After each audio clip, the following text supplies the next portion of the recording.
హర్ష, రాన్ రాన్ నీ అల్లరి శృతి మించిపోతుంది. అవును, నేను ఎలాగైనా శృతిని మించాలి. ఎందుకంటే క్లాస్ లో ఎప్పుడు తనే ఫస్ట్ వస్తుంది. ప్రభా, నీకు బుద్ధి లేదా? వాడు ఎదవని తెలుసుగా. ఎదమంటే ఒప్పుకోను. ఒప్పుకోకే మిగుతురా. హర్ష, నా ముందే వాడి మీద చేయి చేసుకుంటావా? సరే, నువ్వు వాడు తిరుగు మరి. ఏమోలే చిన్నోడు అని వదిలేస్తున్నా. చేతకాక కదా.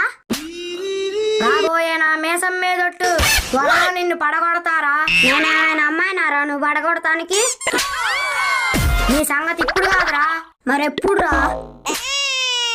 నిన్ను కొడితే అలా ఇలా కొట్టనురా. అబ్బో, కర్నూలులో కొడతా, చిత్తూరులో కొడతా, ఏలూరులో కొడతా, గుంటూరులో కొడతా. ఇన్ని చోట్ల జరగటానికి ఛార్జీలు నీ అమ్మ మొగుడు పెట్టుకుంటాడా? మేము పెట్టుకుంటాలో చిన్ను, ఎటు టూర్కి వెళ్ళినట్టుంటుంది.